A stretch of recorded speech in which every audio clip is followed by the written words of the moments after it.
तो hello friends, last video हम लोग ने क्या देखा था। हम लोग ने हमारे एक्सरसाइज नंबर 5.4 के क्वेश्चन नंबर 15 तक के क्वेश्चन कंप्लीट किए थे। आज का जो वीडियो यहाँ पे हम लोग लास्ट के कुछ बचे हुए क्वेश्चन कंप्लीट करने वाले हैं। आप लोगों को कुछ क्वेश्चन का मैं हिंट दूंगा, कुछ क्वेश्चन को मैं आधा स्टेप करवा के दूंगा, क्योंकि बहुत सारे स्टेप्स आप लोग को पहले से आते हैं। बस आप लोग को क्या बोलते हैं कि किक स्टार्ट देना है और बाकी का आप लोग खुद ही कर लोगे, मुझे ये पता है। ठीक है, तो आज हम लोग स्टार्ट करें कुछ क्वेश्चन जो आप लोग को 5 क्वेश्चन जो मैं आप लोग को यहाँ पे करवाना है, जिसको बहुत ही गौर से ध्यान देना, क्योंकि बहुत ही इंपॉर्टेंट क्वेश्चन है और इसे समझने में बहुत ज्यादा तकलीफ होती है। तो इसको यहाँ पे मैं आप लोग को एक्सप्लेन भी करूंगा। ठीक है, तो स्टार्ट करते हैं आज का वीडियो। तो आज इन सारी चीजों को आप लोगों को समझना है तो बने रहे वीडियो के एंड तक। तो कैसे आप सभी लोग, I hope you are fine. तो मैंने सब स्वागत करता हूं आपका हमारे यूट्यूब चैनल जेआर कॉलेज पर। सबसे पहले मैं आपको बता दूं कि अभी तक आपने मुझे मेरे इंस्टाग्राम आईडी पे फॉलो नहीं किया तो 97 मंसूरी पे जाकर आप सिंपली मुझे फॉलो कर सकते हैं। ये बहुत सारे डाउट को कमेंट सेक्शन में पूछना और उसे वहां पे क्लियर करना आसान नहीं होता। तो आप लोग क्या करेंगे, आपके डाउट मेरे साथ इंस्टाग्राम पे शेयर करेंगे और मैं वहां पे आपका डाउट क्लियर कर दूंगा। स्टार्ट करते हैं आज का वीडियो। तो आज का वीडियो में हम लोग देखने वाले हैं दोस्तों सेम टॉपिक्स, लेकिन एक चीज और मैं आप लोग को बताने वाला हूं जो अभी वीडियो चलते चलते मैं आप लोग को एक्सप्लेन कर दूंगा। और देखो दोस्तों, कुछ क्वेश्चन को बहुत ही अलग अलग तरीके से सॉल्व किया जा सकता है और यहाँ पर वो क्वेश्चन ये है। तो आप लोग को इसको समझने के लिए आपको ये एक टॉपिक मैंने आप लोगों को यहाँ पर लिखवा कर दिया फर्स्ट स्लाइड पे, जो उसको आप लोग को समझाना है मुझे। क्या इक्वेशन के जो लाइन होते हैं ना, उसको बोलते हैं फैमिली ऑफ लाइन वाला टॉपिक। फैमिली ऑफ लाइन क्या करता है कि बहुत सारे लाइन को एक ही पॉइंट पे इंटरसेक्ट करने वाली लाइन का जो प्रॉपर्टी होता है वो ये होता है। अब यहाँ पर मैं आप लोग को शॉर्ट में इसको एक्सप्लेन कर देता हूँ। जैसे कि दो लाइन है, एक लाइन में लेता हूँ यू और दूसरी लाइन है वी। ठीक है, दोनों भी एक पॉइंट पे इंटरसेक्ट कर रहे हैं, तो उनको मैं इस तरीके से भी लिख सकता हूं। मान लेते हैं u equal to 0 and v equal to 0, तो मैं इसे ऐसे भी लिख सकता हूं, v प्लस के इंटू वी इक्वल टू 0 भी लिख सकता हूं। ठीक है, अब k की वैल्यू हमें फाइंड आउट करनी पड़ती है, ऐसा कंडीशन होता है। ठीक है, तो ये होता है अपना फैमिली ऑफ लाइन का कंडीशन। ठीक है, तो यहां पर मैं आप लोग को उसी तरीके से भी सॉल्व करवा सकता हूं इक्वेशन को, डायरेक्टली भी कर सकते हैं। कैसे? Find the equation of line parallel to the x axis passing through the point of intersection of line x plus y minus 2 equal to 0 and 4x plus 3y plus 10 equal to 0। तो सबसे पहले अपन late ले लेंगे इसको u ले लेंगे x plus y minus 2 equal to 0 को, and v ले लेंगे अपन 4x प्लस 3y। इसको देखो यहाँ पर ध्यान देना पड़ेगा अपने को, यहाँ पर 10 जो इसको यहाँ पर लेंगे माइनस 10 इक्वल टू 0 लिखना पड़ेगा। यहाँ तक क्लियर है? इसको डाल देता है इक्वेशन नंबर 1, इसको डाल देता है इक्वेशन नंबर 2।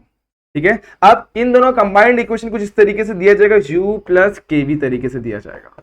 ओके, अब u को कहा गया, u हमारे पास है x प्लस वाई माइनस 2 और इसको k की वैल्यू, k हमारे पास था ही नहीं, k की वैल्यू ही फाइंड आउट करनी होती है, 4x plus 3y minus 10 equal to 0। ठीक है, अब इसको डाल के रखता हूं इक्वेशन नंबर 3, ये बहुत इंपॉर्टेंट है दोस्तों। अब मैं क्या करूंगा, इसको k से मल्टीप्लाई कर दूंगा, x प्लस वाई माइनस 2। अब k से मल्टीप्लाई करूंगा तो क्या जाएगा, 4kx, क्या यहाँ पर 4kx 3ky minus 10k equal to 0। अब 10k ऐसे लग रहा है 10,000 रुपए, लेकिन यहाँ पर k हमारा दोस्तों एक कांस्टेंट है, इसको अपने को इसकी वैल्यू फाइंड आउट कर रहे हैं। अब x वाले को सेपरेट कर लो, तो यहाँ पर 4k है, यहाँ पर x है, तो यहाँ पर क्या लिखूंगा 1 प्लस, इसके साथ कुछ नहीं मतलब क्या दोस्तों 1, इसके साथ कुछ नहीं मतलब क्या है 1, तो 1 प्लस 4k और यहाँ पर क्या आ जाएगा x। अब इसको साथ में लेते हैं, 1 प्लस 3k यहाँ पर y। ओके, यहां पर अगर माइनस साइड में लिखता हूं या प्लस लिख दो तो चलेगा, माइनस 2 और अंदर क्या जाएगा माइनस 10k इक्वल टू 0। या तो कोई डाउट है दोस्तों? नहीं ना। अब इसको इक्वेशन नंबर 4 डालता हूं, ये इंपॉर्टेंट है हमारे लिए, याद रखना। अब क्वेश्चन में क्या बोला उसको समझते हैं। हमें बोला हुआ कि जो फैमिली ऑफ लाइन है ना, यही हमारा आंसर है दोस्तों, लास्ट में हमारा यही आंसर होने वाला है। ध्यान देना किस तरीके से होगा, मैं आप लोगों को सॉल्व करके बताने वाला हूं। ये हमारा आंसर होने वाला है, देखो कैसे। अब हमको क्वेश्चन में क्या बोला हुआ है कि जो लाइन जो बनने वाली है ना इन दोनों की लाइन के वजह से, वो क्या हो रही है, इन दोनों के पॉइंट ऑफ इंटरसेक्शन में से, देखो find the equation of line parallel to the x axis and passing to the point of intersection. इन दोनों के पॉइंट ऑफ इंटरसेक्शन में से एक और लाइन पास होने वाली, वो लाइन का हम लोग को इक्वेशन निकालना है। ठीक है, तो वो हम लोग को कुछ इस तरीके से मिलेगा, देखो यहाँ पर। अब यही हमारा आंसर एक्चुअल में देखा जाए तो। अब इसका स्लोप पहले निकाल लेते हैं। तो स्लोप क्या होगा, स्लोप ऑफ अबो लाइन जो हमारा आया है वो, सॉरी अबो मतलब ये लाइन, क्या हो जाएगा दोस्तों माइनस a बाई बी, यानी क्या हो जाएगा माइनस इंटू a की वैल्यू कितनी 1 प्लस 4k एंड b की वैल्यू कितनी है 1 प्लस 3k। ठीक है, अब क्वेश्चन में देखते ध्यान देते क्या बोला हुआ है। क्वेश्चन में हमें बोला हुआ है कि जो हमारा लाइन जो बनने वाला है वो हमारा क्या एक्स एक्सिस को पैरेलल है, और जो भी लाइन एक्स एक्सिस को पैरेलल होती है ना दोस्तों, उसका इक्वेशन हमें पता होना चाहिए। जो भी लाइन एक्स एक्सिस को पैरेलल होगी उसका इक्वेशन, उसका स्लोप, उसकी स्लोप की वैल्यू कितनी होती है 0। यहाँ पर हमें क्या बोला हुआ है, since line is given line, जो भी फाइंड करना, find since line is parallel to x axis, समझ में आ गया। देयरफॉर स्लोप 0 हो जाएगा, तो 0 is equal to -1 + 4k upon 1 + 3k। तो ये माइनस को लेके वहां पे जाएगा, तो यहाँ पे बचेगा 1 + 4k = 0। यहां तक कोई डाउट है दोस्तों, एक बार देख लो। अब k की वैल्यू यहां से हम लोग निकाल सकते हैं। कैसे दोस्तों? k को अपने को क्या करना है, यहीं पे रखना है, 1 को वहां पे भेजना है। जैसे हम लोग 1 को वहां पे भेजेंगे तो k की वैल्यू हमें मिल जाएगी क्या दोस्तों, 4k = -1, और k की वैल्यू मिल जाएगी हम लोग को -1/4। तो 4k = -1 एंड k = what, -1/4। अब k मिल गया। अब क्या होगा, अब k की वैल्यू हम लोग इसमें पुट कर देंगे, यहां पे पुट कर दो या फिर यहां पे पुट कर दो, आप लोग का आपका इक्वेशन मिल जाएगा। तो मैं क्या करूंगा, इसमें भी पुट कर सकता हूं, इसमें भी पुट कर सकता हूं, कोई दिक्कत नहीं है। तो यहां पर एक काम करो कि इस इक्वेशन में पुट कर दो। तो पुटिंग k = -1/4 इन इक्वेशन 1, ठीक है, इक्वेशन 3 सॉरी। यहां पर क्या हो जाएगा, x + y - 2, यहां पर क्या प्लस, यहां पर क्या -1/4, यहां पर क्या हो जाएगा दोस्तों, या ब्रैकेट के अंदर 4x + 3y - 10 = 0। अब क्या करना है, इसको सिंपलीफाई तो करना है, पूरे इक्वेशन को 4 से मल्टीप्लाई करता हूं तो ये जगह 4x + 4y - 8 हो जाएगा। अब इसको 4 से मल्टीप्लाई कर, 4 4 कैंसिल, अब -1 को अंदर लेके जाते हैं, तो -4x - 3y, आगे क्या हो जाएगा, आगे देखो माइनस माइनस +10 = 0। अब बहुत ही अच्छी चीज आपको समझ में आने वाली है, यहां पर देखना, 4x चला गया, 4y - 3y कितना हो जाएगा, 1y बच गया, -8 प्लस इधर पे हो जाएगा सिर्फ और सिर्फ 2। तो आप लोग को समझ में आनी चाहिए, जो भी लाइन क्या होती है, एक्स एक्सिस को पैरेलल होती है, उसका इक्वेशन y के टर्म में आता है। तो यहां पर हमारा इक्वेशन है y = -2। आप लोग क्या कर सकते हैं, सिंपल, आप इन दोनों को अगर इक्वेशन को सॉल्व करेंगे, आप लोग को x और y की वैल्यू मिलेगी, पॉइंट ऑफ इंटरसेक्शन मिलेगा। तो वहां पर लाइन जो x एक्सिस को पैरेलल है, और जो भी लाइन x एक्सिस को पैरेलल होता है, उसका इक्वेशन आता है दोस्तों, क्या आता है, उसका इक्वेशन आता है x एक्सिस को पैरेलल y = k के टर्म में। आप लोग को आंसर मिलेगा y = -2 को यहां पे खींचो, y + 2 = 0। बहुत ही अच्छी तरीके से क्वेश्चन समझ में आएगा। आप लोग अगर इसको एक और तरीके से सॉल्व करेंगे तो क्या, इन दोनों को मल्टीप्लाई करो, आप लोग ये मेथड ना लगेगा, डायरेक्ट वाला भी लगा सकते थे। इन दोनों को सॉल्व करो बाय साइमल्टेनियसली, x और y की वैल्यू मिलेगी। आपको पता है कि कौन से एक्सिस को पैरेलल है दोस्तों, x एक्सिस को पैरेलल है, x एक्सिस को पैरेलल, तो y के टर्म में आंसर आएगा। तो y की वैल्यू क्या हो जाएगी, सिंपल सी 0। या फिर सिंपली x एक्सिस को पैरेलल है तो स्लोप का वैल्यू कितना होता है, 0। तो स्लोप पॉइंट फॉर्म से अपन डायरेक्टली भी निकाल सकते हैं। तो इस तरीके से आप लोग को इक्वेशन मिल गया, ये भी आप लोग को आ गया। ये इक्वेशन सिमिलर टाइप का है, जहां पे रीड करते हैं, find the equation of line passing to the point of intersection of the lines x + y - 2 = 0 and 2x - 3y + 4 = 0 and making the intercept 3 on the x axis. मतलब जो line है ना, x एक्सिस पे intercept कर रही है और बना रही है 3 इंटरसेप्ट बना रही है। मतलब क्या पॉइंट क्या हो जाएगा, 3,0। तो पॉइंट हमारे पास क्या होगा दोस्तों, 3,0। इसको मैं पकड़ता हूं फिलहाल के लिए x, y। आगे हमारे पास दो लाइन है, x प्लस, इसको u लेता हूं, x + y - 2 = 0, और दूसरा लाइन जो है ना हमारे पास क्या है, 2x - 3y + 4 = 0। इसको इक्वेशन नंबर 1, इसको इक्वेशन नंबर 2 डाल देता हूं। अब फैमिली ऑफ लाइन का इक्वेशन किस तरीके से दिया जाएगा, नाउ u + kv = 0 हो जाएगा। ये फैमिली ऑफ इक्वेशन होता है, इस तरीके से रिप्रेजेंट किया जाता है। अब u को अपन लिखेंगे x + y - 2, यहां पर क्या हो जाएगा, प्लस k मल्टीप्लाई बाय, ये क्या हो जाएगा, 2x - 3y + 4 = 0। ठीक है, आगे इसको डालता है इक्वेशन नंबर 3। अब यहां पर हम लोग को किसकी वैल्यू फाइंड आउट करनी होती है, k की वैल्यू। अभी अपन x और y की वैल्यू यहां पे सब्स्टिट्यूट करेंगे, putting x = 3 and y = 0, therefore 3 + 0 - 2, उसके बाद k × 2 × 3 - 3 × 0 + 4 = 0। सॉल्व करते हैं। 3 - 2 कितना हो दोस्तों, 3 - 2 हमारे को मिलता है 1, तो यहाँ पे लिखता हूं 1 प्लस k मल्टीप्लाई बाय 2 3 6, 3 × 0 0, 6 + 4 कितना हो जाएगा दोस्तों, 10। तो यहाँ पे मिल जाएगा हमें 10 = 0। अब k × 10 = -1, k की वैल्यू कितनी आ गई, -1/10। ये समझ में आया दोस्तों, एक बार चेक कर लो, k की वैल्यू -1/10 आई। यहां पे आप लोगों को सिंपली पुट करना है, यहां पर k की वैल्यू -1/10 पुट करते हैं, putting in equation number 3, putting in 3, यहां पे मिलेगा x + y - 2 -1/10, 2x - 3y + 4 = 0। 10 से पूरे इक्वेशन को मल्टीप्लाई कर दो, ये हो जाएगा 10x, ये हो जाएगा 10y, ये -10 -20, समझ में 10 से मल्टीप्लाई किया, इसको मल्टीप्लाई 10 कैंसिल, माइनस को अंदर लेते हैं, -2x + 3y - 4 = 0। अब ये हो गया हमारा 10, ये हो गया -2, 10 - 2 कितना हो गया 8x, ये हो गया हमारा 10 और ये हो गया हमारा 3। अब 10 + 3 कितना हो जाएगा 13y -20 और यहाँ पे क्या -4 -24 = 0। ये हमारा रिक्वायर्ड इक्वेशन। आप लोग को एक और मेथड बताता हूं, क्या करना है, इन दोनों को साइमल्टेनियसली सॉल्व करना है। साइमल्टेनियसली सॉल्व करोगे तो x और y के कुछ कोऑर्डिनेट मिलेंगे। यहां पर एक और हम लोग को बोला है कि x इंटरसेप्ट हमें दिया हुआ है, दूसरा पॉइंट भी हमारे पास 3,0। दो पॉइंट्स हैं हमारे पास, दो पॉइंट सॉल्व करो, आप लोग को इक्वेशन ऑफ लाइन मिल जाएगा। बहुत सिंपल क्वेश्चन है दोस्तों, आप लोग आसान से कर सकते हो, ठीक है। तो इसको ट्राई करना आप लोग, सेकंड मेथड से भी, ये फर्स्ट मेथड है। तो ये बड़े ही सिंपल क्वेश्चन जो हम लोग ने अभी सॉल्व किया, अपन बढ़ते नेक्स्ट क्वेश्चन पे। यहां पर आ जाओ दोस्तों, ये थोड़ा सा अलग क्वेश्चन है, इधर पे दिमाग लगाने की कोशिश करना दोस्तों, बहुत ही मजा आने वाला है, ठीक है। ध्यान दो, यहां पर क्या बोला क्वेश्चन में, इफ a 4,3 है, b जो है 0,0 है, c जो है 2,3 are the vertex of triangle ABC, then find the equation of the bisector of angle BAC। तो सबसे पहले काम क्या करेंगे अपन, ट्रायंगल बनाएंगे। ये रहा ट्रायंगल, इसका नाम रखता हूं, यहां पर रखता हूं मैं B, यहां पर A, यहां पर C। B कितना है 0,0 है, ठीक है। उसके बाद A कितना है 4,3 है, उसके बाद क्या है यहाँ पर 2,3 है।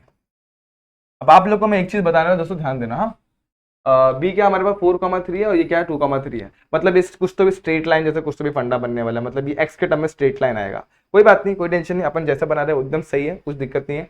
अब आप लोग को मैं जो बताने वाला हूँ, ट्रायंगल कैसे बने कुछ दिक्कत नहीं, आप लोग को आंसर समझ में आने से मतलब है। अब बोला हुआ है इसका BAC का हम लोग को क्या बनाना है, एंगल बाइसेक्टर। एंगल बाइसेक्टर का काम क्या होता है, कुछ जो एंगल के ऊपर बन रहा है उस एंगल को दो इक्वल पार्ट में डिवाइड करता है, ठीक है। तो दो इक्वल पार्ट में मैं डिवाइड करवा देता हूँ इसको, ठीक है। मैं अज्यूम करता हूँ ये एंगल बाइसेक्टर है, मतलब ये वाला एंगल और ये वाला एंगल क्या है, इक्वल है। लेकिन एंगल बाइसेक्टर का एक थ्योरम आप लोगों ने पढ़ा होगा, अगर आप लोगों को याद होगा, एंगल बाइसेक्टर थ्योरम, वो क्या बोलता है, BA/AC = B, यहां पर D लिख देता हूं, BD/DC। फिर से बता रहा हूं, BA/AC = BD/DC bye angle bisector theorem. तो यहां पर लिख देता हूं, D is the point on the side BC such that angle bisector of angle A यानी BAC, ठीक है। ऐसे लिखने से अच्छा एकदम सिंपल स्टेटमेंट लिखते हैं, ठीक है। क्या लिखेंगे, let AD is angle bisector of line angle what BAC intersect which intersect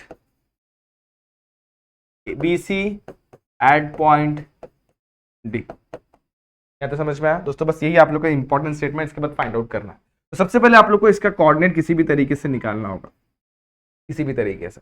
लेकिन देखो कैसे निकालेंगे, सबसे पहले आप लोग को निकालना पड़ेगा BA का डिस्टेंस, फिर AC का डिस्टेंस, तो दोनों का डिस्टेंस निकालता है। तो BA का डिस्टेंस निकाल देते तो लेंथ ऑफ BC आप लोग को पता है अंडर रूट के अंदर x2 - x1 का स्क्वायर प्लस y2 - y1 का स्क्वायर, पहले से एक्सरसाइज में पढ़ा हुआ है। यहाँ पर क्या जगह 4 - 0 का स्क्वायर प्लस 3 - 0 का स्क्वायर, 4 का स्क्वायर, 4 - 0 इज अबाउट 4, 4 का स्क्वायर 16, 3 का स्क्वायर 9, तो 16 प्लस 9 कितना हो जाएगा दोस्तों 25। तो यहाँ पे लिखूंगा स्क्वायर रूट के अंदर 25, 25 का स्क्वायर कितना है 5। लेंथ ऑफ BC आपके सामने, यहाँ पे लिख दो यूनिट। इस तरीके से लेंथ ऑफ BC निकाला, उसी तरीके से लेंथ ऑफ क्या निकालेंगे, लेंथ ऑफ BC निकाला क्या अपन ने, लेंथ ऑफ AB निकाला दोस्तों। एक्चुअल में हमने क्या निकाला, लेंथ ऑफ AB निकाला हुआ है। तो इसको जरा मैं यहां से हटाता हूं, लेंथ ऑफ AB यहां पे लिखता हूं, ठीक है। इन लोगों को रफ करता हूं, लेंथ ऑफ AB अपन ने निकाला, क्या निकाला है, लेंथ ऑफ AB, ठीक है। यहां पे लिखता हूं मैं AB, ठीक है। समझ में, मैंने लेंथ ऑफ AB किस तरीके से निकाला। सिमिलरली लेंथ ऑफ AC निकालेंगे। AC कैसे निकालेंगे दोस्तों, सेम फॉर्मूला, x2 - x1 का स्क्वायर प्लस y2 - y1 का स्क्वायर। पॉइंट हो जाएंगे हमारे ये, यहाँ पे लिखूंगा 4 - 2 का स्क्वायर प्लस 3 - 3 का स्क्वायर, 3 - 3 हो जाएगा 0, 0 का स्क्वायर 0, 4 - 2 कितना हो जाएगा 2 का स्क्वायर, तो 2 का स्क्वायर स्क्वायर रूट कैंसिल, तो लेंथ ऑफ AC हमारे पास आ गया 2। अब हमें क्या निकालना है, कोऑर्डिनेट x और y। अब देखो एक ही फॉर्मूला हमारे पास है, एक तो अपन मिड पॉइंट फॉर्मूले से निकाल सकते हैं कोऑर्डिनेट, लेकिन हमको पता है ये मिड पॉइंट नहीं है। समझ में आ रहा है मैं क्या बोल रहा हूं, ये पॉइंट है ना हमारा D पॉइंट, इसका मिड पॉइंट नहीं। तो मिड पॉइंट फॉर्मूले के अलावा एक और फॉर्मूला, तो इसको बोलते हैं अपन सेक्शन फॉर्मूला। सेक्शन फॉर्मूला आप लोग को याद रखना है, सेक्शन फॉर्मूला, ठीक है। तो सेक्शन फॉर्मूले में हम लोग को चाहिए था रेशो, ठीक है, क्या चाहिए होता है, रेशो। तो मान लेता हूं मेरे पास जो रेशो m1:m2 है, वो कैसे निकालूंगा, वो निकालने का मुझे फॉर्मूला चाहिए, लेकिन सबसे पहले सेक्शन फॉर्मूला लिख लेते हैं। तो डी के कोऑर्डिनेट में निकाल रहा हूं, मान लेता हूं वो x, y फिलहाल के लिए मानता हूं, वो होगा हमारा, देखो सिंपल, यहां लिखने का m1 प्लस m2, यहां पर भी लिखने का m1 प्लस m2, यहां पर क्या लिखेंगे अपन, m into x2 plus m मतलब m1, हाँ m मतलब m1, और यहाँ पे m2, देखो m1 के साथ x2, m2 के साथ x1, सिमिलरली यहाँ पे m1 y2 m2 y1, इस तरीके से हम लोग को इक्वेशन मिलता है। अब हम लोग को सबसे पहले m1 m2 की वैल्यू फाइंड आउट करनी पड़ेगी, वो कैसे फाइंड आउट करेंगे, तो बाय विच मेथड, हम लोग को एक थ्योरम पता है, by angle bisector theorem, angle bisector theorem. वो क्या करता है दोस्तों, सिंपल, देखो यहां पर BA upon AC equal to AD upon DC, ये कर देता है, समझ में आ रहा है, देखो AD नहीं, सॉरी BD अपॉन DC, क्या है ये, BD है, देखो BA upon AC is equal to BD upon DC, ये करता है। BA की वैल्यू अपन ने फाइंड आउट करी कितनी, 5, और AC की वैल्यू फाइंड आउट करी अपन ने कितनी, 2, ये हो जाएगा 5/2 is equal to BD upon DC। तो इस तरीके से BD और DC का हम लोग को रेशियो मिल गया, तो मैं बोल सकता हूं देयरफॉर m1:m2 इक्वल टू 5:2 बोल सकता हूं। अब बस इसको इसमें पुट करना है और हम लोग को वैल्यूज निकालनी है। तो यहां पर मैं लिखूंगा D के कोऑर्डिनेट्स इक्वल टू, मतलब करस्पॉन्ड्स, यहां पर m1 की वैल्यू कितनी, 5 मल्टीप्लाई बाय x2, यहाँ पे 2 मल्टीप्लाई बाय जो भी होगा, देखते हैं 5 + 2, पहले ब्रैकेट डाल के रखते हैं, बाद में वैल्यू पुट करेंगे। यहाँ पर क्या, 5 multiply by this, 2 multiply by this upon 5 + 2, ठीक है। यहाँ पर ब्रैकेट क्लोज करता हूं, अब वैल्यूज को पुट करते हैं। यहाँ पर x2 आता है, अब देखो यहाँ पर ये मेरा 5 का रेशो हुआ, फिलहाल के लिए समझो ये मेरा 2 का रेशो हुआ, ठीक है, 5:2 का रेशो हो गया। तो जो पहला वाला वैल्यू होगा ना दोस्तों, वो होगा हमारा x1 x2 और x1 y1, और इसके बाद ये होगा x2 y2। तो इसको लेंगे अपन x2, यहाँ पर क्या आ जाएगा 2, x1 क्या आ जाएगा 0, होप समझ में आ गया रहेगा ये पार्ट। सिमिलरली ये हो जाएगा y2 और ये हो जाएगा y1, तो यहाँ पे 3,0 हो जाएगा, ठीक है। बस वैल्यू को डाला, आंसर निकालते हैं। 5 2 10, 5 + 2 7, 5 3 15, 5 + 2 कितना आ गया, 7। अब कोऑर्डिनेट्स आ गए हम लोग को, किसके, डी के कोऑर्डिनेट्स मिल गए। हम लोग क्या फाइंड करना, इक्वेशन क्या फाइंड करना, इक्वेशन ऑफ एंगल BAC का बाइसेक्टर का। तो बाइसेक्टर कौन है, AD। अब देखो हमारे पास A के कोऑर्डिनेट्स हैं, हमारे पास D के कोऑर्डिनेट्स हैं, A के कोऑर्डिनेट्स D के कोऑर्डिनेट्स डालो और इक्वेशन निकालो। चलो फटाफट से यहाँ पे फाइंड आउट करते हैं। तो अब यहाँ पे लिखते हैं इक्वेशन ऑफ लाइन AD, ठीक है, क्या लिखेंगे, इक्वेशन ऑफ लाइन AD। तो इक्वेशन ऑफ लाइन AD कैसे निकालेंगे, A हमारे पास क्या दोस्तों, A हमारे पास है 4,3, D हमारे पास क्या दोस्तों, D हमारे पास है, ध्यान दोगे तो 10/7 और 15/7, ठीक है। अब इक्वेशन में डालते हैं, हमारा इक्वेशन क्या होता है, x - x1 upon x1 - x2, y - y1 upon y1 - y2, ठीक है। तो चलो इसको पुट करते हैं फटाफट से, ये क्या 4,3 है, तो x1 की जगह अपन 4 और 3 पुट करते हैं, यहाँ पे x - 4 4 माइनस, ठीक है, यहाँ पर पुट करते हैं y - 3 अपॉन 3 माइनस। अब यहाँ पे x ये क्या आ जाएगा 10/7, ठीक है, यहाँ पे क्या जाएगा 15/7। अब क्या करते हैं, क्रॉस मल्टीप्लाई, बेस को कैंसिल कर देंगे, x - 4 अपॉन 7 4 जा 28 - 10 अपॉन में 7 आ गया। सिमिलरली यहाँ पे y - 3 अपॉन 7 3 जा 21 21 - 15/7। गौर करेंगे तो ये 7 यहाँ से कैंसिल, तो x - 4 अपॉन कितना हो जाएगा 18, तो x - 4 अपॉन ये हो गया हमारा 18, और यहाँ पर कितना y - 7 अपॉन कितना आ जाएगा 15, यहाँ पे 6 हो जाएगा, 6 1 जा 6 3 जा। अब 3 को क्रॉस करेंगे तो x - 4 इसको 3 मल्टीप्लाई बाय y - 7, 3 को मल्टीप्लाई करो y के साथ 3y, 7 3 जा 21, यहाँ पे हो जाएगा x - 3y - 4 प्लस 21 इस साइड आके सॉल्व करेंगे, x - 3y, और इसको सॉल्व करेंगे तो कितना होगा +17 = 0 इज रिक्वायर्ड इक्वेशन ऑफ हमारा एंगल बाइसेक्टर, ठीक है। तो एंगल बाइसेक्टर कौन है, यहाँ पे AD है, तो इस तरीके से अपन ने AD का इक्वेशन निकाल दिया। क्या निकाला, x - 3y + 17 = 0। तो फटाफट से इसको नोट कर लो। एक काम मैं ये कर सकता हूं आप लोग के लिए कि इस चीज को मैं सिंगल स्लाइड पे अरेंज कर देता हूं ताकि आप लोग इसको आसानी से नोट कर सके, ठीक है। ये रहा आप लोग के सामने पूरे के पूरा सॉल्यूशन, एक स्लाइड पे मैं एडजस्ट कर देता हूं, ओके, ठीक है, तो सारा क्वेश्चन एक स्लाइड पे है ताकि आप लोग इसका स्क्रीनशॉट ले सके और इसको नोट कर सके। तो ये आप लोग को ये क्वेश्चन भी मेरे हिसाब से क्वेश्चन नंबर 17 के बाद 18 वाला भी समझ में आ गया होगा और इक्वेशन आप लोग के सामने है। ठीक है, अब बढ़ते हैं अपन नेक्स्ट क्वेश्चन पे। नेक्स्ट क्वेश्चन पे बढ़ते हैं, उसको सॉल्व करने की कोशिश करते हैं। नेक्स्ट क्वेश्चन कुछ ऐसा है, question number 19 -1, 8, 4, -2 and 5 f is equals to -5, -3 are the midpoint of side BC, CA and AB of the triangle ABC। अब चलिए ट्रायंगल ABC बना लेते हैं। ठीक है, एक बार इसको मैं चेक कर लेता हूँ कहीं पर आप लोग को कहीं पर सही तरीके से सॉल्यूशन मिल रहा हो, सारा का सारा कुछ भी गलत ना हो, ताकि आप लोगों को सारी चीजें क्लियर हो जाए। यहाँ पर अपने पास 15/7 और ये मिल गया 15, 7 3 20, 7 3 कितना होता है दोस्तों, 7 3 21 होता है। यहाँ पर देखो 7 4 28, ओके, और यहाँ पर कितना हो गया 28, 10 -28, 28 -10 करेंगे तो कितना मिलेगा 18। ठीक है, और वहां पे मिला 6, यहाँ मिला 1/3, 3 को क्रॉस करेंगे 3 × 3 कितना हो जाएगा ये, और 3 यहाँ पर 7 है दोस्तों, यहाँ पर 7 कैसे हो गया, ओके। देखो यहाँ पर एक मिस्टेक किया अपन ने जिसके वजह से सब कुछ रॉन्ग हो गया। क्या दोस्तों ध्यान देंगे, क्या मिस्टेक किया अपन ने, देखो ध्यान दो। यहाँ पर 7 था, गलती से मैंने यहाँ पर क्या, सॉरी यहाँ पर क्या था 3 था, और मैंने यहाँ पर क्या लिख दिया, गलती से लिखा दोस्तों क्या 3 लिख दिया, जिसकी वजह से पूरा आंसर यहाँ पे गड़बड़ हो गया। इसको मैं थोड़ा सा करेक्ट कर देता हूं आप लोग के लिए, ध्यान देना दोस्तों। तो यहाँ पर क्या है दोस्तों 3 है, तो 3 बनाता हूं तो यहाँ पे क्या जाएगा x -4, अब यहाँ पे क्या बचा हुआ 3 = y -3, cross multiply x -4 = 3 × y -3, okay. 3 से मल्टीप्लाई करेंगे तो क्या हो जाएगा दोस्तों, 3 से मल्टीप्लाई करेंगे 3y और ये हो जाएगा 9, x -4 -3y + 9 = 0, और यानी कि x -3y + 5 = 0। इसका आंसर कुछ इस तरीके से है। होप अब आप लोग को ये समझ में आ गया होगा। ठीक है, सही है, एकदम सही आंसर है इस बार। अब आगे बढ़ते हैं, नेक्स्ट क्वेश्चन पे ध्यान देते हैं। अब ये क्वेश्चन कुछ ऐसा है कि d की वैल्यू -1, 8 दी हुई, e हमें 4, -2, f में दिया है मुझे -5, -3 are the midpoint of side BC, CA and AB of triangle ABC।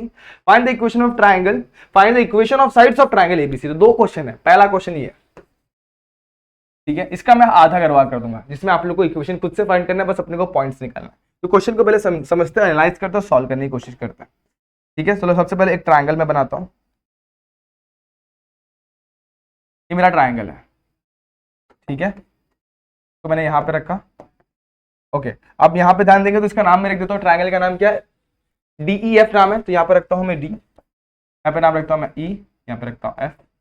ठीक है, अब क्वेश्चन में ध्यान देंगे तो यहाँ सॉरी ट्रायंगल का नाम DEF नहीं है, ट्रायंगल का नाम है ABC। तो आप लोग का ट्रायंगल का नाम रखा है ABC और DEF क्या मिड पॉइंट्स है, तो यहाँ पर मैं लिख देता हूँ मिड पॉइंट्स, यहाँ पे DEF ना लिखते हुए यहाँ पर मैं लिखूंगा ABC। ठीक है, यहाँ पर लिखता हूँ A, यहाँ में लिखता हूँ B, यहाँ पे लिखता हूँ C। अब D is a mid point of what, देखते हैं यहाँ पर D is mid point of BC, तो BC का मिड पॉइंट क्या होगा D, यहाँ पर लिखेंगे अपन D। E किसका मिड पॉइंट है, E मिड पॉइंट है हमारा AC का, AC यानी कि ये यहाँ पे लिख देता हूँ मैं E, और इसका मिड पॉइंट है ये, क्या नाम है इसका AB, AB का मिड पॉइंट कौन है F। कोऑर्डिनेट्स लिख लो दोस्तों, D के कोऑर्डिनेट्स क्या क्या आ जाएंगे, D हमारे पास है -1, 8, E हमारे पास है 4, -2, और F है हमारे पास -5, -3। चलो स्टेप सेम होने वाले, बहुत मजा आने वाले क्वेश्चन सॉल्व करने में। सबसे पहले फाइंड करना है equation of side. Equation of side find करने से पहले हमको इसके कोऑर्डिनेट्स निकालने पड़ेंगे, इसके ABC के। तो ABC के कोऑर्डिनेट्स फाइंड आउट करने का एक मेथड मैं आप लोगों को बताने वाला हूं। अब देखो मिड पॉइंट बोला हुआ है तो मिड पॉइंट फॉर्मूला ही अप्लाई कर सकते हैं, परपेंडिकुलर बाइसेक्टर बोला है तो मिड पॉइंट फॉर्मूला अप्लाई करना है, और साथ ही साथ आप लोग को बोला मीडियन है तो मीडियन में भी आप लोग को अप्लाई करना है मिड पॉइंट फॉर्मूला। लेकिन यहाँ पे पहले से मिड पॉइंट बोल दिया हुआ है, तो यहाँ पर मैं A को मान लेता हूँ x1, y1, B को मैं मान लेता हूँ x2, y2, एंड C को मैं मान लेता हूँ x3, y3, और ये तीन चीजों को मैं फाइंड आउट करता हूँ। Now for F and AB, ध्यान देना दोस्तों, F एंड AB, हम लोग को F का कोऑर्डिनेट किस तरीके से मिलता है दोस्तों, देखो -5, -3 इज करस्पॉन्ड्स टू, देखो यहाँ पर x1 + x2 divided by 2, y1 + y2 divided by 2। अब मैं बोल सकता हूं x1 + x2 divided by 2 is equals to -5, यानी कि मैं ऐसे ही बोल सकता हूं x1 + x2 इक्वल टू -10, ये हो गया मेरा इक्वेशन नंबर 1। ये मेरे लिए मैं ऐसा ही बोल सकता हूं, देखो ध्यान देना, y1 + y2 divided by 2 equal to -3, और y1 + y2 इक्वल टू -6, ये हो गया मेरा इक्वेशन नंबर 2। एक बार ध्यान दो दोस्तों, ये आप लोग को समझ में आ रहा है क्या, मैंने दोनों साइड को क्या किया, कंपेयर किया, कंपेयर करने के बाद मुझे x1 + x2 मिल गया और y1 + y2 मिल गया, समझ में आया, x1 + x2 मिल गया -10 और y1 + y2 मिल गया -6। अब सिमिलरली अपन क्या कर सकते हैं, ये चीज कर सकते हैं, ध्यान देना। दूसरा, फॉर पहले क्या फाइंड किया, ए बी के लिए। अब दूसरा for D and B C, मैं ऐसे लिख सकता हूं -1,8 करस्पॉन्ड्स टू व्हाट, मैं बोल सकता हूं x2 plus x3 divided by 2 and y2 plus y3 divided by 2, ये बोल सकता हूं। ठीक है, ये समझ में आ रहा है आप लोग को मैं क्या कर रहा हूं? अगर ये क्लियर है तो बाकी सारे स्टेप आप लोगों को बहुत इजीली आने वाले हैं। अब इक्वेट करेंगे तो x2 plus x3 divided by 2 equal to -1, imply ये करता है x2 plus x3 equal to -2। इसको डालता हूं इक्वेशन नंबर 3, और इसी तरीके से y2 plus y3 divided by 2 equal to 8 and y2 plus y3 is equal to क्या हो जाएगा 16। इसको डालता हूं इक्वेशन नंबर 4।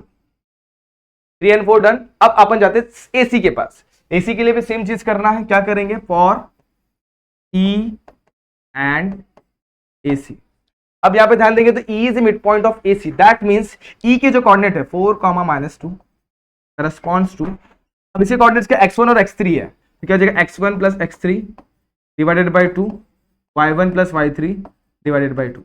इक्वेट करेंगे तो मैं बोल सकता हूं, डायरेक्टली भी लिखता हूं x1 प्लस x3 2 4 जा 8, इसको डालता हूं इक्वेशन नंबर 5 डाल देता हूं। और यहां पर ध्यान देंगे तो y1 plus y3 divided by 2 कितना है -4, तो यहां पे y1 plus y3 equal to -4। एक स्टेप मैंने ज्यादा लिया, मतलब कम लिया यहाँ पे, आप लोग को होप समझ में आ गया रहेगा, जैसे हर बार कर रहे हैं उसी चीज को मैंने यहाँ पर आप लोग के लिए सिंप्लीफाइड वे में लिखा हुआ है। तो एफ वाला भी समझ में आ गया, ई वाला समझ में भी आ गया, ई के इक्वेशन के x1 plus x3 equal to 8, y1 plus y3 -4।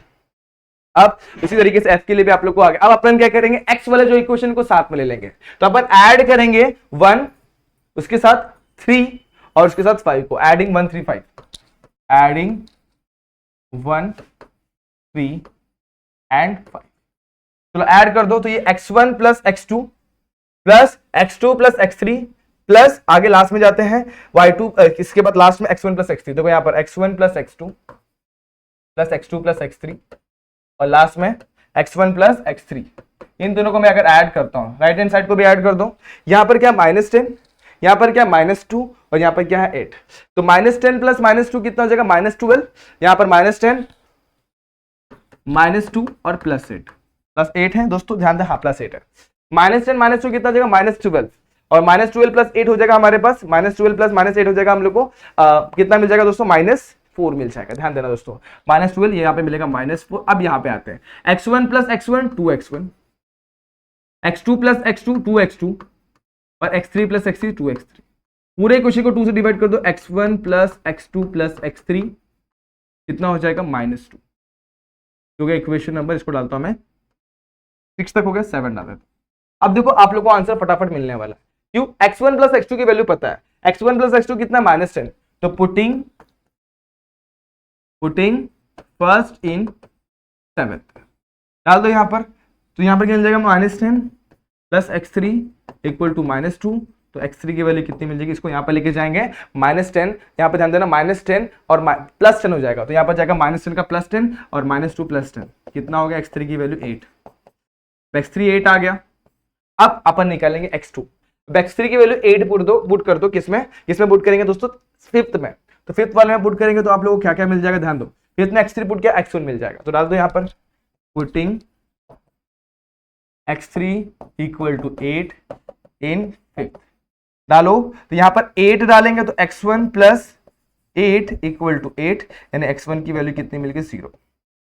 ठीक है, एक बार ध्यान दो, x1 हमें कितना मिल गया 0, एक बार चेक कर लो सही है क्या, x1 0 मिल गया। अब x2 निकालेंगे, x2 कैसे निकालेंगे, बड़ा ही सिंपल है, ध्यान देना, x2 की वैल्यू अब 0 पुट कर दो इसमें फर्स्ट इक्वेशन में, तो ये हो गया अपने सबसे पहले, ये एक आंसर है, ये एक आंसर है। अब पुटिंग इन 1, अब यहां पे क्या मिल जाएगा, x2 की वैल्यू हमें कितनी मिल जाएगी -10,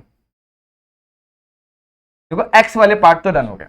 अब जैसे x का कोऑर्डिनेट फाइंड आउट किया, उसी तरीके से y वाले पार्ट भी अपन सॉल्व करेंगे, तो अपन ऐड करेंगे, एडिंग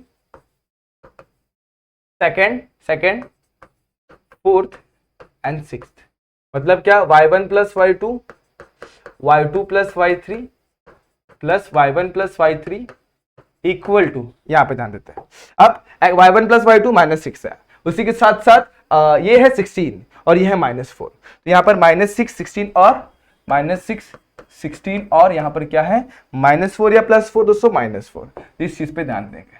अब ये -6 + 16 कितना हो जाएगा दोस्तों, वो हो जाएगा हमारे पास 10 हो जाएगा।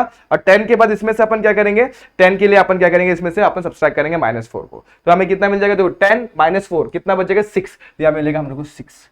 अब यहाँ पर y1 + y1 2y1 2y2 and यहाँ पे मिलेगा 2y3। पूरे इक्वेशन को 2 से डिवाइड कर दो, यहाँ बचेगा y1, यहाँ बचेगा y2 और यहाँ बचेगा y3, यहाँ मिल जाएगा 3। इसको डालता इक्वेशन नंबर, वहां पे डाला था अपन ने 7, यहाँ पे डालता इक्वेशन नंबर 8।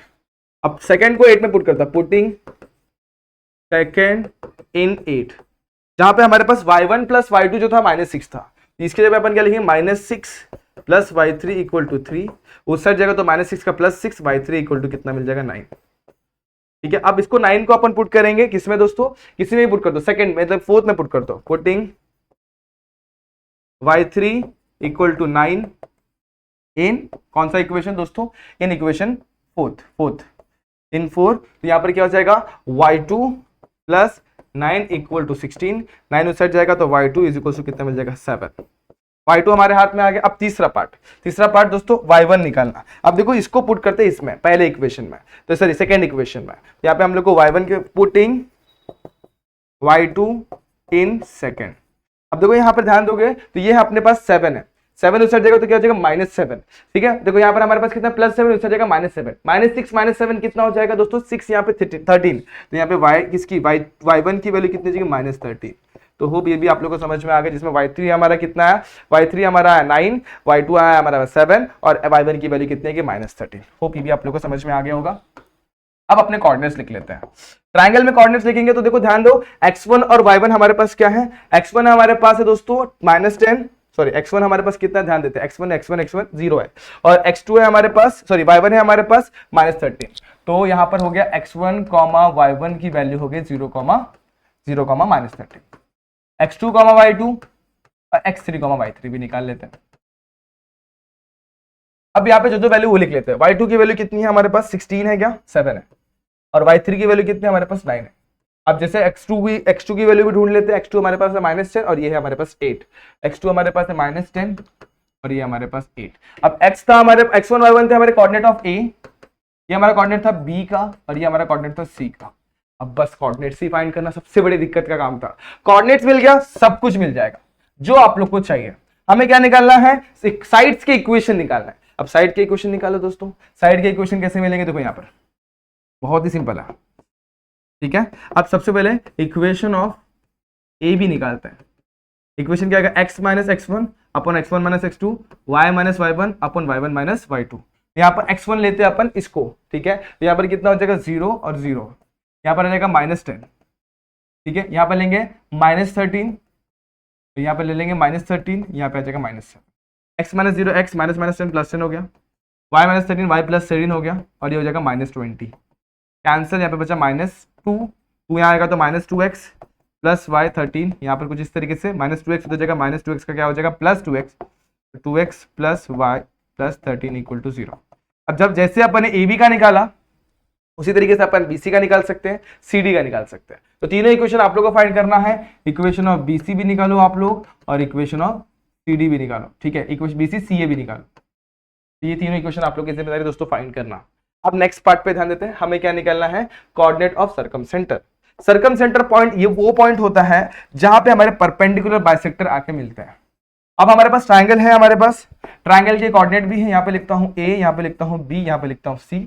A के कोऑर्डिनेट क्या दोस्तों 0, -13, B के कोऑर्डिनेट है -10, 7 एंड C की कोऑर्डिनेट क्या है 8, 9। परपेंडिकुलर बाइसेक्टर का काम क्या होता है, ऐसा लाइन जो क्या करता है, किसी भी लाइन को दो इक्वल पार्ट में डिवाइड करता हो और खुद ब खुद क्या हो, खुद अपना परपेंडिकुलर भी हो। तो यहाँ पर मैं एक लाइन बनाता हूँ, ये लाइन, ये क्या परपेंडिकुलर भी है और क्या कर रहा है, इस लाइन को दो इक्वल पार्ट में डिवाइड भी कर रहा है। ठीक है, तो ये हो गया अपना परपेंडिकुलर बाइसेक्टर। अब ये हो गया अपना परपेंडिकुलर बाइसेक्टर, समझ में आ गया। अब जैसे एक साइड को वैसे दूसरे साइड को भी हो सकता है, दूसरे साइड को मान लेता हूं कि ये परपेंडिकुलर बाइसेक्टर है। ठीक है, तो ये दोनों एक पॉइंट पे आकर मीट कर रहे हैं। आप लोग गौर करोगे, दोनों एक दूसरे को एक पॉइंट पे आकर मीट कर रहे हैं। ठीक है, अब ये पॉइंट क्या है दोस्तों, क्वेश्चन के हिसाब से ये पॉइंट हमारा डी है, ये हमारा ई है। चेक कर लो फटाफट से, देखो क्वेश्चन के हिसाब से ये पॉइंट डी है, ये पॉइंट ई है। ठीक है, तो हमारे पास डी के कोऑर्डिनेट्स है क्या है दोस्तों 4, -1, और 4, -2। तो यहाँ पे लिखूंगा -1, 8, यहाँ पे लिखूंगा 4, देख लो एक बार, सही है एकदम, -1,8 4,-2। ठीक है, आगे क्या करना है, अब यहाँ पे ध्यान देना दोस्तों, हमारे पास इसका कोऑर्डिनेट है, ठीक है, हमें क्या चाहिए, सर्कमसेंटेंस का कोऑर्डिनेट चाहिए। मान लो कि इसको मैं लिखता हूं ओ, लिख देता हूं फिलहाल के लिए। तो सबसे पहले अपन क्या निकालेंगे, बी और सी का स्लोप निकालेंगे, slope of BC. Slope of BC मिलने के बाद हम लोग का फ्लो क्या होगा, सबसे पहले ये फाइंड आउट करेंगे। जब ये मिलेगा तो इसकी हेल्प से हमें क्या मिल जाएगा, slope of OD. Slope of OD, ये क्वेश्चन अपन ने, इस टाइप का क्वेश्चन अपन ने पहले भी किया हुआ है। ओडी मिल गया, जैसे स्लोप ऑफ ओडी मिल जाएगा तो इक्वेशन ऑफ ओडी निकालेंगे, इक्वेशन ऑफ ओडी निकालेंगे, ठीक है। ये स्लोप ओडी के लिए हो गया। Same to same similarly for OE भी करेंगे, ओई भी मिल जाएगा, तो दोनों का इक्वेशन मिल गया, इक्वेशन ऑफ ओडी और इक्वेशन ऑफ ओई हम लोग को मिल गया। अब दोनों को सॉल्व करो, ओडी और ओई को दोनों को सॉल्व करो, आप लोग को क्या मिल जाएगा, ओ का इक्वेशन, मतलब ओ के कोऑर्डिनेट्स मिल जाएंगे। तो ये स्टेप्स है जो मैंने आप लोग को दिए, ये आप लोग को ट्राई करना है। देखो ये और ये क्वेश्चन, इस टाइप का क्वेश्चन अपन ने पहले भी किया हुआ है, एक क्वेश्चन का नेक्स्ट लेवल था, लेकिन ये अपन ने सबसे पहला फाइंड आउट करना था ये चीज। अगर ये समझ में आएगा तो सब कुछ आ जाएगा, ठीक है। फिर भी ये नहीं समझ में आया तो एक बार रिवाइंड करो, फिर से देखो, आप लोग को बहुत ही अच्छे तरीके से क्लियर होने वाला है। तो ये क्वेश्चन भी आप लोगों को मेरे हिसाब से समझ में आ गया रहेगा। बढ़ते हैं अपन नेक्स्ट क्वेश्चन पे। अब ये क्या है, क्वेश्चन रीड करो, O 0,0, B 6,0 and A 6,0 and B 0,8 are the vertices of the triangle. Find the coordinate of the incenter of the triangle OAB. ठीक है, तो सबसे पहले अपन क्या बनाएंगे, देखो दोस्तों ये बहुत ही सिंपल सा क्वेश्चन है, लेकिन इसको दो तरीके से करना पॉसिबल है। पहला तो कि एक ट्रायंगल बना लो, ट्रायंगल के अंदर आप लोग इंसर्कल बना लो और उसके बाद रेडियस सब कंसीडर करो, रेडियस की वैल्यू फाइंड करो, आपका आंसर आ जाएगा। दूसरा मेथड ये होने वाला है, कि जो हम लोग को पूरा ट्रायंगल के हिसाब से पूरा सॉल्व करना पड़ेगा। कैसे, ध्यान दो यहाँ पर, इन सर्कल मतलब क्या होता है उसको मैं आप लोग को बता, इन सर्कल बनता कैसे पहले वो समझा देता हूँ। देखो यहाँ पर ट्रायंगल लिया मैंने, इन सर्कल कैसे बनता है, मतलब एक ट्रायंगल के अंदर हम लोग को सबसे पहले एंगल बाइसेक्टर को बनाना पड़ता है। क्या बनाना पड़ता है, एंगल बाइसेक्टर। मैंने मान लो कि एक एंगल बाइसेक्टर यहाँ से लिया, ठीक है। एंगल बाइसेक्टर का काम क्या होता है, किसी भी एंगल को दो इक्वल पार्ट में डिवाइड कर देना, ठीक है। पहला एक एंगल बाइसेक्टर यहाँ से लिया और दूसरा एंगल बाइसेक्टर मैंने ऊपर से लिया, दोनों को क्या कर दिया मैंने, दोनों को इंटरसेक्ट करने वाले पॉइंट को अपन बोलते हैं, दोनों को इंटरसेक्ट करने वाले पॉइंट को बोलते हैं इन सेंटर। तो यहाँ पे हमारे पास इन सेंटर हम लोग को कुछ इस तरीके से निकालना है, ठीक है। तो मैं क्या करूंगा, सबसे पहले एक साइड यहाँ से ले लेता हूँ, ठीक है, दूसरी साइड में यहाँ से ले लेता हूँ। अब क्या करना होगा, बहुत ही इजी मेथड है, मैं आप लोग इस टाइप का मेथड मैं आप लोग को बताया था कैसे करना होगा। यहाँ पर मैं लिख देता हूँ ए बी और सी, ठीक है। ए के कोऑर्डिनेट क्या है दोस्तों, ए बी सी नहीं दोस्तों, ओ ए बी है। तो यहाँ पर मैं ऊपर लिखता हूँ ओ, ठीक है, यहाँ पे लिखता हूँ ओ, यहाँ पे लिखता हूँ ए, यहाँ पे लिखता हूँ बी। ओ के कोऑर्डिनेट्स क्या है 0,0, के कोऑर्डिनेट क्या है 6,0, के कोऑर्डिनेट क्या है 0,8। समझ में आ गया। अब ये क्या है, एंगल बाइसेक्टर, तो ये एंगल इक्वल है और ये एंगल इक्वल है, ये पार्ट क्लियर है। अब एंगल बाइसेक्टर आगे तो समझ लगे, एंगल बाइसेक्टर थ्योरम लगाना, जो हम लोग ने क्वेश्चन नंबर कौन से में लगाया था, ये वाले क्वेश्चन में। कौन से क्वेश्चन में, क्वेश्चन नंबर 18 में। देखो एंगल बाइसेक्टर का फंड लगा था, वो भी अपने को इसमें भी सेम टू सेम वही लगाना है। लेंथी होगा लेकिन समझ में जरूर आएगा। सबसे पहले अपन क्या निकालेंगे, OA का डिस्टेंस। तो OA का डिस्टेंस कैसे मिलेगा, under root this minus this का स्क्वायर, मतलब 6 माइनस 0 का स्क्वायर, और ये क्या है 0 माइनस 0 का स्क्वायर। 0 का स्क्वायर 0, 6 माइनस 0 का स्क्वायर 6 का स्क्वायर, 6 का स्क्वायर कितना हो जाएगा 6, रूट के अंदर है इसलिए। तो OA हमें मिल गया 6। जैसे OA निकाला उसी तरीके से OB भी निकाल लो, OB भी निकाल लो। तो OB का क्या आ जाएगा, अंडर रूट, यहाँ पे क्या आ जाएगा 0 माइनस 0 का स्क्वायर, ठीक है, और 0 माइनस 8 का स्क्वायर। नेगेटिव का स्क्वायर पॉजिटिव ही होता है और 8 का स्क्वायर क्या हो जाएगा, 8 का स्क्वायर ही रहेगा, ठीक है। यहाँ पर कितना मिल गया, OB भी हम लोग को 8 मिल गया, ठीक है। By angle bisector theorem AO upon OB is equal to E। यहाँ पर कुछ चीजें लिखी नहीं अपन ने, यहाँ पर मैं लिख देता हूँ D, यहाँ पर लिख देता हूँ मैं E, ठीक है। तो बाय, यहाँ पे लिखता हूँ बाय एंगल बाइसेक्टर थ्योरम। क्या बोलता है एंगल बाइसेक्टर थ्योरम, देखो बहुत ही इजी है, वो कुछ भी नहीं है उसमें। देखो ये एंगल बन रहा है, तो यहाँ पे यहाँ से स्टार्ट करो, AO upon OB equal to AD upon DB, ये बोलता है, ठीक है। हमारे पास AO है कितना है दोस्तों 6 और OB है हमारे पास कितना 8, तो 6 upon 8 is equal to AD upon DB, ठीक है। यहाँ तक ये कितना हो जाएगा 2:3। तो यहाँ पर हम लोग को AD अपॉन DB की वैल्यू मिल गई 2:3। इसका 2/3 क्या मिल गया 2/3। इसका मतलब ये है कि M1:M2 हमें मिल गया 2:3, ठीक है। अब हमें क्या करना है, हमें सेक्शन फॉर्मूला का इस्तेमाल करना है और हमें D के कोऑर्डिनेट्स निकालना है, ठीक है। तो बाय सेक्शन फॉर्मूला, अगर फॉर्मूला याद नहीं सबसे पहले फॉर्मूला लिख लो, डी के कोऑर्डिनेट्स लिखना है तो डी लिख लो, यहाँ पर लिखूँ m1 m2, यहाँ पे लिखो x1 x2, यहाँ पे लिखो x1, यहाँ पे प्लस, यहाँ पे m1 प्लस m2। सिमिलरली यहाँ पे नीचे लिखो m1 प्लस m2, यहाँ लिखो m1, m1 के साथ कौन आता है y2, यहाँ पे लिखो m2 कौन आता है y1। इस तरीके से हमारा कोऑर्डिनेट हो गया। अब वैल्यूज को डालते हैं। डी के कोऑर्डिनेट कुछ इस तरीके से मिलेंगे। m1 हमारे पास कितना है दोस्तों, ध्यान दो 2 है, ठीक है, तो यहाँ पे लिखता हूँ 2 ब्रैकेट क्लोज, यहाँ पे लिखूंगा 3 bracket close, 2 plus 3, 2 bracket plus 3 bracket plus 2 plus 3। अब हमें किसकी वैल्यू चाहिए, x1 और x2 की वैल्यू। अब देखो यहाँ पर ये 2 कौन सा निकाला अपन ने, ध्यान दोगे तो हम लोग किसके लिए करें, डी को फाइंड आउट करें, क्या निकाला अपन ने, OA एंड OB निकाला हुआ है, ठीक है। अब ध्यान दोगे तो ये वाला पार्ट हो गया 2, ये वाला पार्ट हो गया कितना दोस्तों, ये हो गया हम लोग का AD अपॉन DB, तो ये हो गया 2, ये हो गया 3 पार्ट, तो ये होगा हमारा x1 x2 और ये होगा हमारा y1 y2। ध्यान देना दोस्तों, तो यहाँ पर x2 की वैल्यू है 0, x1 की वैल्यू है 6, y2 की वैल्यू है 8 और y1 की वैल्यू है 0। कितनी है, 0। यहाँ तक कोई डाउट है दोस्तों, नहीं ना, ओके, यहाँ तो कोई डाउट नहीं, तो बाकी सब कुछ सॉर्टेड है। ध्यान देना 2 इंटू 0 2, 3 इंटू 6 कितना हो जाएगा दोस्तों, 3 6 18।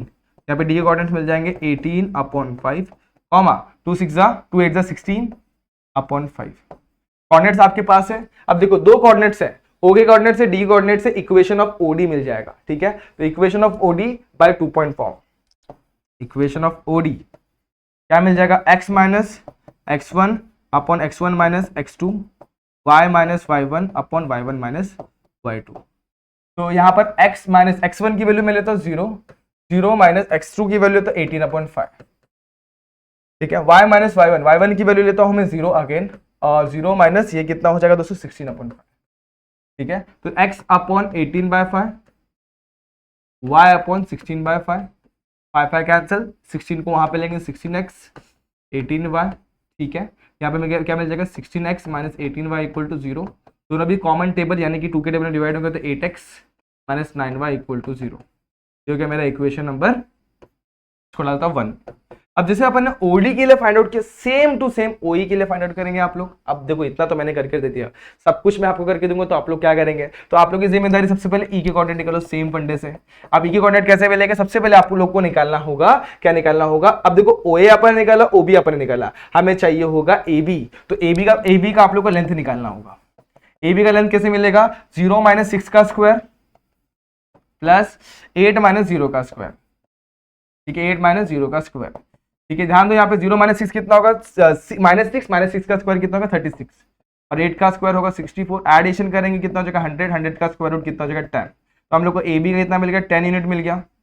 अब ए बी हमारे पास है, अब ए बी है, ए बी की हेल्प से अपन क्या निकलेंगे, ध्यान दो दोस्तों, यहाँ पर हमें क्या चाहिए, हम लोग को ध्यान देना है ओ के ऊपर, ओ का काम खत्म, अभी हम लोग को एंगल बाइसेक्टर के ऊपर ध्यान देना ए। तो हम लिखेंगे बी ए अपॉन ए ओ, लिखो ध्यान दो यहाँ पर B A upon A O equal to what, B A upon A O is equal to B E upon E O. यहाँ पर क्या लिखेंगे बी ई अपॉन ई ओ। ये कैसे है, बाय एंगल बाइसेक्टर थियरम, ये मैंने आप लोगों को पहले ही बताया हुआ है। अब बी ए हमारे पास क्या है, बी ए हम लोगों ने बी ए यानी कि 10 अपन ने निकाला, और ए ओ अपन ने निकाला हुआ कितना, ए ओ ढूंढो 6 है, तो यहाँ पर जगह 10/6 बी ई अपॉन ई ओ आ जाएगा, सही है यहाँ तक। ये हो जाएगा 5/3, ठीक है। तो बी ई अपॉन ई ओ आ गया हमारा 5/3। इस केस में m1:m2 की वैल्यू आ गई 5:3। अब यहाँ पे ध्यान दो, तो यहाँ पे हमें क्या मिल गया दोस्तों, ध्यान दो BE:EO। तो यहाँ पर BE हमारे पास क्या है, BE:EO, ये क्या मिल गया 5:3 का रेशो। एक्चुअल में 5 और 3 नहीं है, लेकिन रेशो 5:3 का है। ये समझ में आ गया। अब रेशो मिल गया, अब इसको पकड़ेंगे आप लोग x1 y1, इसको पकड़ेंगे x2 y2, तो हम लोग का E का कोऑर्डिनेट मिल जाएगा। E हमें क्या मिल जाएगा, देखो ध्यान देना, यहाँ पर मैं लिखता हूँ m1 प्लस m2, यहाँ पे भी मैं लिखता हूँ m1 प्लस m2, ठीक है। यहाँ पर m1 multiply by x2, m2 multiply by x1, m1 multiply by y2, m2 multiply by y1, ये फॉर्मूला हो गया। अब m1 की वैल्यू कितनी, 5 मल्टीप्लाई बाय दिस, उसके बाद 3 multiply by this upon 5 plus 3। Again यहाँ पर 5 multiply by bracket, 3 multiply by bracket upon 5 plus 3। अब ब्रैकेट में क्या आएगा, यहाँ पर लिखना अपने को x2, तो देखो यहाँ पर ध्यान देना 5:3, x2 होगा ये, x1 होगा ये, तो 0 और 0, तो यहाँ पर दोनों जगह पे क्या आ जाएगा 0 0। आगे जाते हैं। अब y2 की वैल्यू 0, y1 की वैल्यू 8, तो यहाँ पे क्या जाएगा 0,8। कोऑर्डिनेट्स क्या हो जाएंगे दोस्तों, सिंपल 0 तो 0 हो जाएगा। इसी कोऑर्डिनेट्स क्या हो जाएंगे, देखो 5 प्लस 3, 3 8 जा 24, 24 और यहाँ पर कितना हो जाएगा अपॉन में 8, तो 8 कितना हो गया, ध्यान देना दोस्तों, 8 3 23 ऐसे रखो, 8 वैसे रखो, 5 प्लस 3 8, इस तरीके से 8 8 कैंसिल, कोऑर्डिनेट्स क्या आ गया 0,3।